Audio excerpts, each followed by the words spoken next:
آخری چٹان آخری شکست قسط نمبر 41۔ ملاقات کی درخواست کا جواب آنے پر عبد الملک خلیفہ کی خدمت میں حاضر ہوا۔ خلیفہ نے عبد الملک کی خواہش کے مطابق اس کے ساتھ تخلیہ میں ملاقات کی۔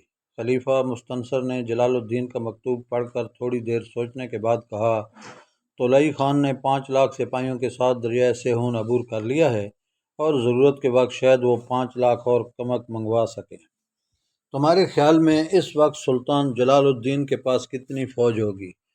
عبد الملک نے جواب دیا، یہ درست ہے کہ سلطان جلال الدین کے پاس اس وقت بہت تھوڑی فوج ہے، لیکن آپ جانتے ہیں کہ اس نے 60-70 ہزار سپاہیوں کے ساتھ افغانستان میں شبگی توتو کی 2 لاکھ فوج کو عبرتناک شکست دی تھی اور اب مٹھی بھر سپاہیوں کے ساتھ کرمان، آذربائیجان، کنچاک، تفلیس اور آرمینیا کے وسیع علاقوں پر قبضہ کر چکا ہے۔ خلیفہ نے کہا، اس وقت ہماری ساری فوج 3 لاکھ ہے۔ فرض کرو اگر بغداد سے باہر کسی میدان میں شکست ہو جائے تو تاتاریوں کے ہاتھوں بغداد کا کیا حشر ہوگا؟ عبد الملک نے کہا، اگر خلیفۃ المسلمین آج ہی اعلان جہاد کر دیں تو میں یقین دلاتا ہوں کہ میں 1 ہفتے کے اندر صرف اس شہر سے 3 لاکھ رضاکار بھرتی کر دوں گا، اور پھر آپ دیکھیں گے کہ مراکش سے لے کر عراق تک ان گنت سپاہی آپ کے جھنڈے تلے جمع ہو رہے ہوں گے۔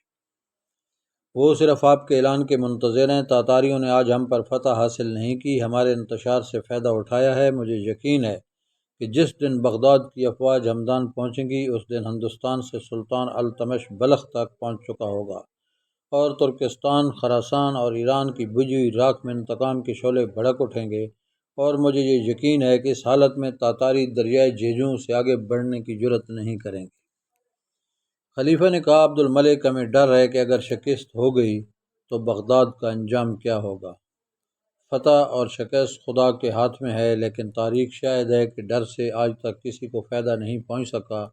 آپ سوچئے کہ جلال الدین اس وقت اسلام کا آخری مورچہ سنبھالے ہوئی ہے۔ اگر یہ مورچہ ٹوٹ گیا تو ہم تاتاریوں کے سیلاب کو بغداد کی طرف بڑھنے سے نہیں روک سکیں گے۔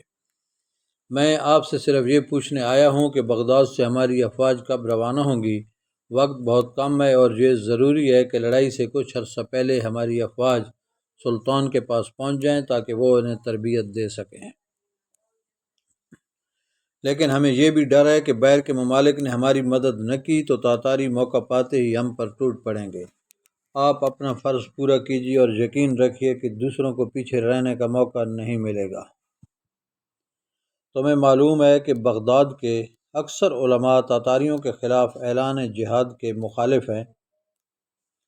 اکثر نہیں، صرف چند، اور انہیں علماء کہنے کے لیے تیار نہیں۔ وہ ملت کے غدار ہیں جو اپنے ضمیر کی قیمت تاتاریوں کے سفارت خانے سے وصول کر چکے ہیں، لیکن عوام کی ایک بہت بڑی جماعت پر ان کا اثر ہے۔ آپ کے اعلان جہاد کے بعد ان کا اثر زائل ہو جائے گا۔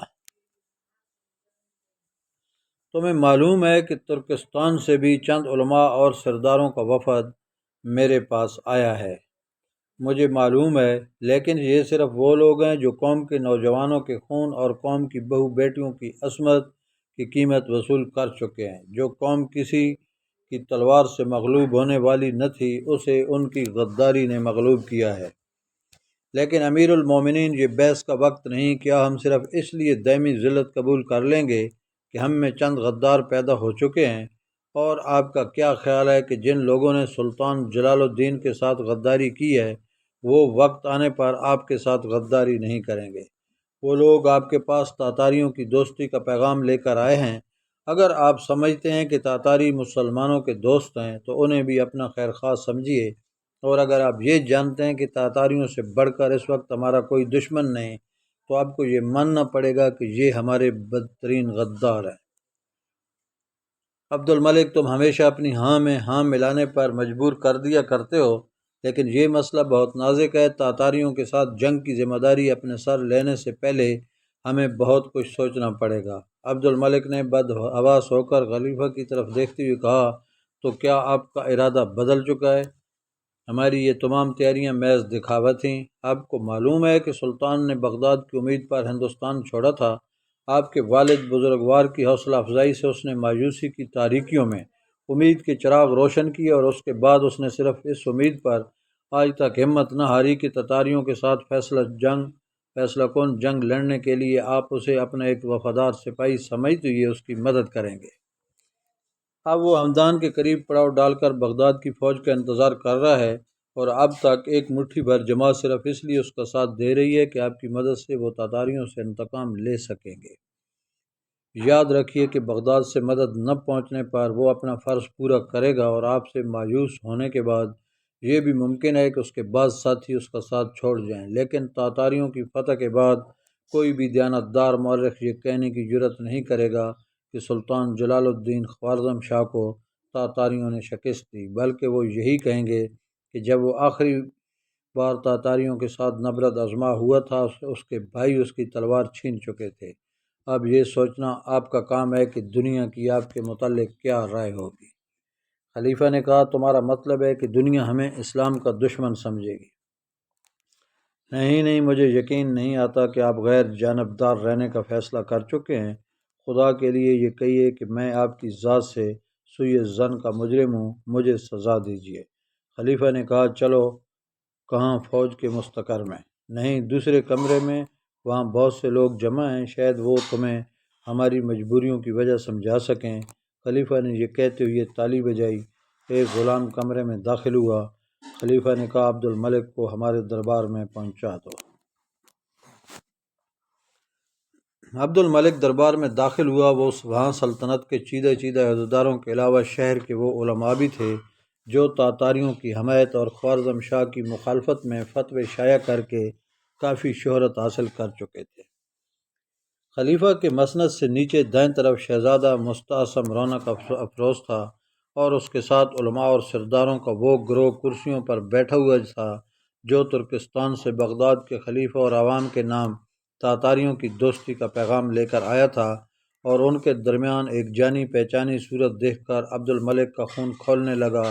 یہ محلب بن داؤد تھا۔ عبد الملک کو اس سے قبل بغداد میں اس کی آمد کی خبر نہ تھی۔ وہ ایک خالی کرسی پر بیٹھ گیا۔ نقیب نے مسند کے عقب میں دروازے سے سر نکال کر خلیفہ کی آمد کا اعلان کیا، اور حاضرین اٹھ کر کھڑے ہو گئے۔ خلیفہ نے مسند پر رونق افروز ہونے کے بعد عبد الملک کی طرف دیکھتے ہوئے کہا، عبد الملک، ہم تمہاری باتیں سن چکے ہیں۔ تم یہ کہتے ہو کہ تاتاریوں کے خلاف اعلان جہاد ہمارا فرض ہے، لیکن یہ معززین، جن میں ترکستان کے قابل عزت علماء کا وفد بھی شامل ہے، تمہاری اس تجویز کے مخالف ہیں۔ ہم تمہیں ان سب کے سامنے اپنے خیالات کا اظہار کا موقع دیتے ہیں۔ اگر تم انہیں قائل کر سکے تو ہم کل ہی افواج کو یہاں سے روانگی کا حکم دے دیں گے، ورنہ ہمیں یقین ہے کہ تم ان کے دلائل پر توجہ دو گے۔ عبد الملک کو یہ یقین ہو چکا تھا کہ یہ سب کچھ اس کا منہ بند کرنے کے لیے کیا جا رہا ہے، تاہم اس نے کھڑے ہو کر ایک پرجوش، طویل اور مدلل تقریر کی اور بیٹھ گیا۔ بغداد کے علماء کو معلوم تھا کہ عبد الملک اور اس کے ساتھی عوام کو مشتعل کرنا جانتے ہیں، اس لیے ان میں سے کسی نے فوراً اٹھ کر جواب دینے کی جرات نہ کی۔ خلیفہ نے ارکان وفد کی طرف دیکھا، لیکن وہ بھی عبد الملک کی تقریر کے بعد پریشان نظر آتے تھے۔ محلب خلیفہ سے بولنے کی اجازت لے کر اٹھا۔ وہ رائی کا پہاڑ بنانا جانتا تھا۔ شکست خوردہ ذہنیت کے لوگوں کو مایوسی کی آخری حد تک پہنچا دینا اس کے لیے مشکل کام نہ تھا۔ چنانچہ وہ تاتاریوں کو سینکڑوں کوس دور دیکھنے کی بجائے بغداد کی گلیوں اور بازاروں میں دیکھ رہے تھے۔ محلب کی تقریر کے بعد ترکستان اور پھر بغداد کے چند علماء نے ان کی تائید میں تقریریں کیں، اور آخر میں سپہ سالار اور امراء سلطنت نے اپنے خیالات پیش کیے۔ کم و بیش سب کی رائے تھی کہ تاتاریوں کے خلاف جنگ کرنا خودکشی ہے۔ تقریروں کا دوسرا دور جلال الدین کی شخصیت اور اس کے مذہبی عقائد پر اعتراضات سے شروع ہوا۔ اختتام پر خلیفہ نے عبد الملک سے سوال کیا، کیوں عبد الملک، تمہاری تسلی ہوئی یا نہیں؟ جب قوم کے رہنماؤں کی بھی یہی رائے ہے تو ہم ان کے خلاف کیسے جا سکتے ہیں؟ عبد الملک اٹھ کر کھڑا ہو گیا۔ وہ غصے سے کانپ رہا تھا۔ اس کی تقریر کا ہر لفظ سامعین کے لیے ایک چبھتا ہوا نشتر تھا۔ اسے یہ معلوم نہ تھا کہ وہ کہاں کھڑا ہے۔ خلیفہ حیران تھا کہ میں نے اسے بولنے کا موقع کیوں دیا۔ عبد الملک کہہ رہا تھا، میری تسلی ہو چکی ہے۔ مجھے وہ چٹان نظر آ رہی ہے جس کے ساتھ قوم کی کشتی ٹکرا کر پاش ہونے والی ہے، لیکن آپ یا تو غلط فہمی میں مبتلا ہیں یا اپنے آپ کو جھوٹی تسلی دے رہے ہیں۔ یہ لوگ قوم کے رہنما نہیں، اور تاتاریوں کی حمایت میں جو آواز انہوں نے یہاں بلند کی وہ ان کے دل سے نہیں، پیٹ سے نکلی ہے۔ ترکستان کے ان 8-10 غداروں کو قوم کے علماء سردار کہنا ان ہزاروں علماء اور عمرا کی توہین ہے جنہوں نے تاتاریوں کی غلامی پر موت کو ترجیح دی، اور ہمارے شہر کے یہ بزرگ جو آج بڑے بڑے قیمتی جبے پہن کر آپ کے دربار میں آئے ہیں وہ ہیں جو عوام کو اپنی صورت دکھانے سے شرماتے ہیں۔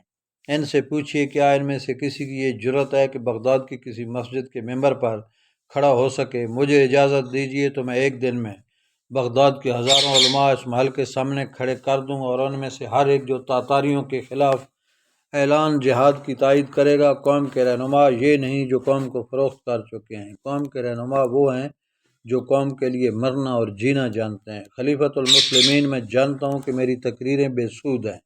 مجھے معلوم ہے کہ یہ تاجر مسلمانوں کو تاتاریوں کے ہاتھ بیچ چکے ہیں۔ یہ لوگ جو آپ کو یقین دلا رہے ہیں کہ تاتاری اہل بغداد کے ساتھ کیے ہوئے معاہدے نہیں توڑیں گے، میں انہیں یقین دلاتا ہوں کہ جب تاتاریوں کی تلوار بے نیام ہوگی تو وہ سرخ اور سفید خون میں تمیز نہیں کرے گی۔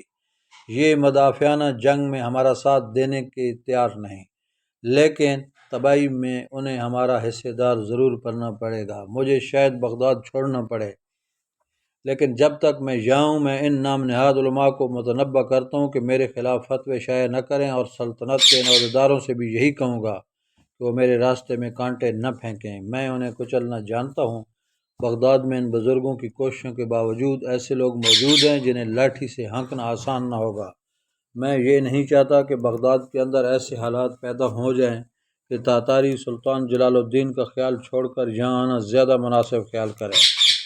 میں سرکاری افواج کو ورگلانے کی کوشش بھی نہیں کروں گا، لیکن وہ رضاکار جو باہر سے صرف جلال الدین کی مدد کے ارادے سے آئے ہیں، میں انہیں وہاں بھیجنے میں حق بجانب ہوں۔ ممکن ہے کہ حکومت بغداد اور تاتاریوں کی مصالحت کے متعلق سنتی ہوئی مایوس ہو کر اپنے گھروں کو لوٹ جائیں۔ بہرحال میں کوشش کروں گا کہ وہ جس مقصد کے لیے آئے ہیں اسے پورا کریں۔ میں اب جاتا ہوں، لیکن جانے سے پہلے ایک بات پر خلیفۃ المسلمین کی توجہ خاص طور پر مبذول کروانا چاہتا ہوں، وہ یہ کہ محلب بن داؤد وحید الدین اور سابق وزیر اعظم کا قاتل ہے۔ میرا یہ کہنا بے سود ہے کہ اسے گرفتار کیا جائے، لیکن خلیفہ کے محل سے نکلتے ہوئے کسی پر عقب سے حملہ کرنا، خواہ وہ خلیفہ کی اجازت سے ہو یا بغیر اجازت کے، ایک غیر شریفانہ فعل ہے۔ اور آپ کو یقین دلاتا ہوں کہ میں کچھ احتیاط کا بھی عادی ہوں۔ محل سے باہر اس وقت کم از کم 10,000 آدمی ہیں جو شام تک میرے واپس نہ جانے کی صورت میں محل کی تلاشی لینے کی کوشش کریں گے۔ اب میں جاتا ہوں۔ محل سے باہر نکلتے ہوئے عبد الملک کی آنکھوں سے آنسو بہہ رہے تھے۔ وہ کہہ رہا تھا، ان پتھروں میں زندگی پیدا کرنا میرے بس میں نہیں۔ بغداد کی تباہی مقدر ہو چکی ہے۔ دروازے سے باہر آدمیوں کا ہجوم تھا۔ وہ اس کی زبان سے ایک اہم اعلان سننے کے لیے بے قرار تھے، لیکن وہ انہیں دیکھ کر چلنے کی بجائے بھاگ رہا تھا۔ اس کی آنکھوں میں آنسو دیکھ کر کسی نے راستہ روکنے کی جرأت نہ کی۔ شام تک یہ خبر سارے شہر میں مشہور ہو چکی تھی کہ خلیفہ تاتاریوں میں دوستانہ معاہدہ ہو چکا ہے۔ رضاکاروں کے دستے اپنے اپنے گھروں کو لوٹنے کی فکر کر رہے تھے۔ رات کے وقت عبد الملک سلطان جلال الدین اور طاہر بن یوسف کے نام طویل مراسلے لکھ رہا تھا، اور اس کے مکان سے باہر بغداد کے کئی نوجوان اور فوجی درسگاہ کے طلباء پہرہ دے رہے تھے۔ سلطان جلال الدین ایک وادی میں پڑاؤ ڈالے بغداد کی افواج کا انتظار کر رہا تھا۔ جوں جوں تاتاریوں کی افواج قریب آ رہی تھی، سلطان کی بے چینی بڑھ رہی تھی۔ ایک دن سلطان طلوع آفتاب سے کچھ دیر بعد حسب معمول ایک پہاڑی پر چڑھ کر بغداد سے آنے والی پگڈنڈی کی طرف دیکھ رہا تھا۔ اس کے ساتھ چند افسر بھی کھڑے تھے۔ اسے دور ایک بلند پہاڑی کے دامن میں 15-20 سوار دکھائی دیے۔ تھوڑی دیر غور سے دیکھنے کے بعد سلطان خوشی سے چلا اٹھا، وہ آ گئے، وہ آ گئے! وہ بغداد سے 3 لاکھ فوج کی آمد کی خبر لا رہے ہیں۔ دیکھا، تم کہتے تھے کہ عبد الملک کا جواب آنے میں چند دن اور لگیں گے، لیکن میں کہتا تھا کہ اگر آدھی رات کے وقت بھی میرا ایلچی بغداد پہنچا تو عبد الملک اسی وقت خلیفہ کو جگا کر میرے مکتوب کا جواب حاصل کرے گا۔ تم خلیفہ کے متعلق شکوک ظاہر کیا کرتے تھے، لیکن میں یہ کہتا تھا کہ ابھی خلیفہ کے خاموش رہنے میں بہت سی مصلحتیں ہیں۔ ہم اب طولائی خان کو وہی سبق دیں گے جو ہم نے افغانستان میں شبکی توتو کو دیا تھا۔ خلیفہ کے ایلچی آ رہے ہیں۔ فوج کے تمام سپاہیوں کو حکم دو کہ خیموں سے باہر نکل کر ان کا خیر مقدم کریں۔ تھوڑی دیر بعد سلطان کے سپاہیوں کی مختصر سی جماعت قطاریں باندھے کھڑی تھی۔ سوار قریب پہنچ کر گھوڑے سے اترے۔ سلطان نے اپنے چند سالاروں کے ساتھ آگے بڑھ کر ان کا خیر مقدم کیا اور کہا، تم بہت جلد پہنچے، تم سب میری طرف سے خلعت کے حقدار ہو۔ ایک شخص نے آگے بڑھ کر عبد الملک کا مراسلہ پیش کیا۔ سلطان نے کہا، یہ مراسلہ پڑھنے سے پہلے میں یہ پوچھنا چاہتا ہوں کہ بغداد کی افواج کب وہاں سے روانہ ہوگی؟ وہ ایک دوسرے کی طرف پریشان ہو کر دیکھنے لگے۔ سلطان نے مراسلہ کھولتے ہوئے کہا، تمہیں یقیناً ان باتوں کا علم نہیں ہوگا، عبد الملک بہت محتاط آدمی ہے۔ مراسلہ پڑھتے وقت سلطان کا چہرہ زرد پڑ گیا۔ اس کی حالت اس شخص کی سی جس پر اچانک بجلی گر پڑی ہو۔ وہ اپنے ساتھیوں کی طرف دیکھنے لگا۔ مراسلہ اس کے کانپتے ہوئے ہاتھوں سے گر پڑا۔ وہ مسکرایا، لیکن اس کی مسکراہٹ آنسوؤں سے کہیں زیادہ دردناک تھی۔ اس نے بھررائی ہوئی آواز میں کہا، مجھے معلوم تھا۔ طالب دعا حمدان ملک۔ دوستو، ویڈیو کو لائک کریں اور میرے چینل کو سبسکرائب ضرور کریں۔ شکریہ۔